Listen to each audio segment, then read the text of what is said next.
this a cool angle? Is this not a cool angle? I'm gonna try and sit straight as long as I can, but I am not promising anything. Hello, what's going on? And welcome to the second video in my everyday vlogging adventure. And today, I'm just gonna do a little makeup, a little get ready with me, because I am late. Almost, very close to being late. So, I guess, no small talk, we'll just get into it. Also, this is a mukbang, because this is my lunch. It's mediocre. I guess that's what you get when you're a young adult and you live alone. Mediocre food. But I'm used to it. It's fine. Let's get my makeup. Oh no. And sunscreen as well. Just for the sake of the video. One day I'm gonna get an eye infection, and I've been telling this for a few years now because this is how I do things. Just on the floor, makeup. Oh, it's so nice and smooth. Maybe my flaky skin won't be as bad because this sunscreen is so moisturizing. The skin feels so soft.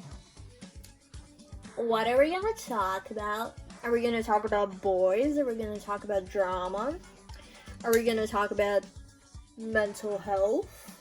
None of them are relevant to me, except for the last one, obviously.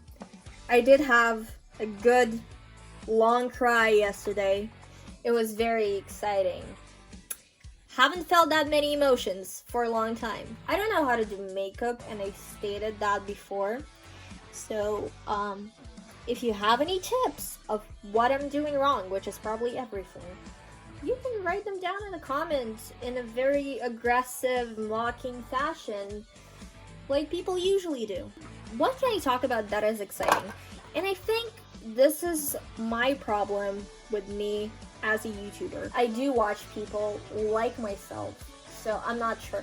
I do have a lot of interests I like to talk about. I have a lot of energy that I can spend talking about things, but whenever the camera is on, I'm nothing. You can see it's bad. Also, the lighting, I know the lighting is not good, but my other mirror is now in the bathroom. My friend is asking if I'm out the door, which I'm not. I watched the new Miraculous special, Miraculous Shanghai. Animation is nice. Wasn't impressed by the plot because it was non-existent. And also Gabriel Agrest really needs to think about how he treats children, because he has thrown, just like yeeted multiple children, including his son.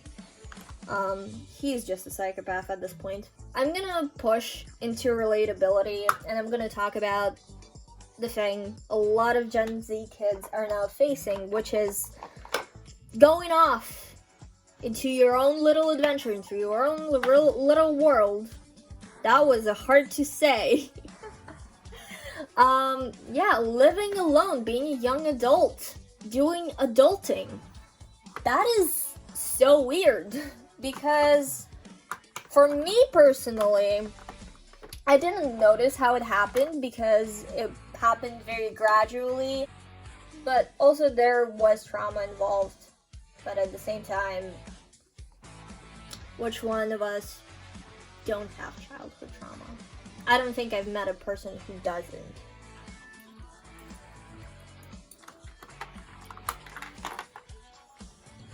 I'm scared to talk. This is why I'm scared to talk. I fucked up. It's fine. I moved out when I was 17 by choice because I didn't like the place where I was staying, and it wasn't right for me, and it took a toll on my mental health. So I decided to just peace out and return to my home country and start a life here. I am planning to be going to university of some sort, but right now with all the COVID stuff and just simply my life stuff, it's not that close as I thought it would be. But I think I'm fine with it. I did have a huge advantage to a lot of kids my age because I had my own apartment to my name, my family apartment, but nobody was staying in the apartment. So I had this free room apartment to myself and I took it.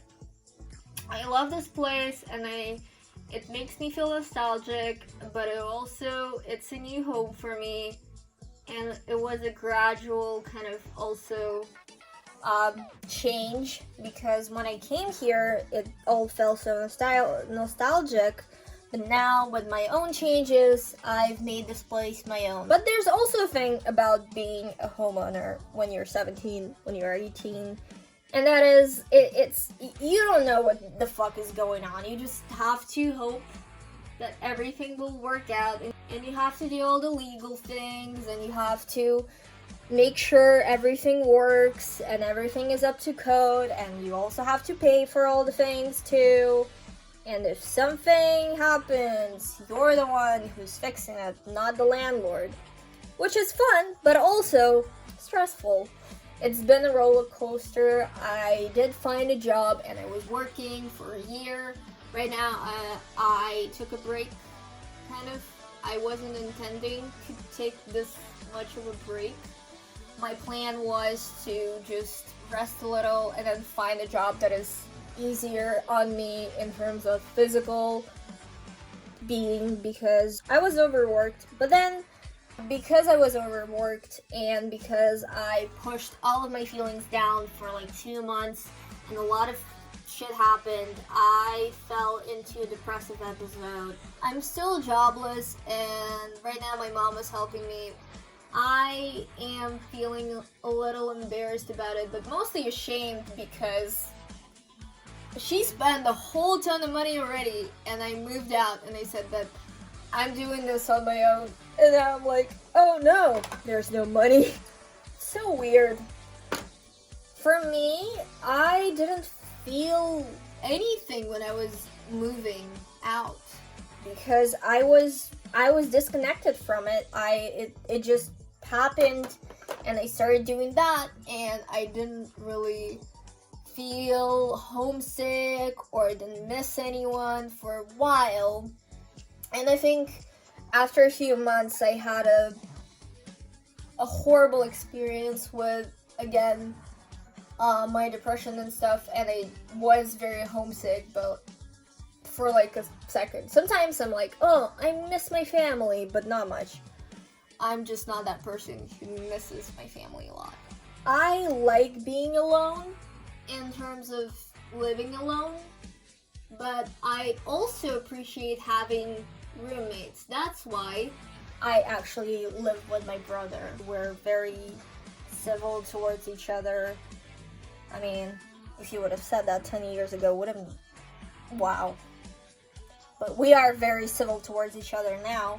So, we're just chilling. Sometimes it just gives me a way to slack off and just cry for a few days because I know, like, my dog is gonna be fed because I'm not living alone. She's gonna be walked. We love the dog, both, so much. But anytime I'm actually feeling like shit physically, I appreciate the fact that he's around a lot. And that is how it's going. Oh no, my legs are like so numb.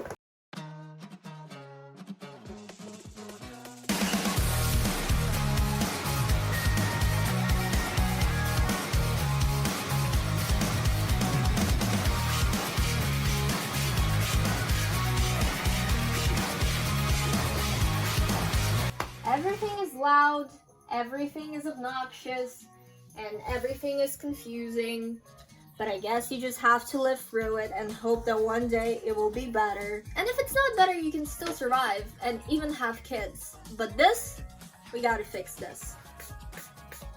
Oh! I think I overdone it. I think it's too much. but I also don't have time to really fix it, so I'm just gonna brush through it as much as I can and hope this will make it better. Okay, this might work out. Look at that. See? It's better. That was a get ready with me. Hopefully, Premiere Rush will open up this huge video, or at least the cloud will allow me to make it 2 parts so I can edit it. And I'll see you tomorrow. I'm gonna go. And hopefully not be late.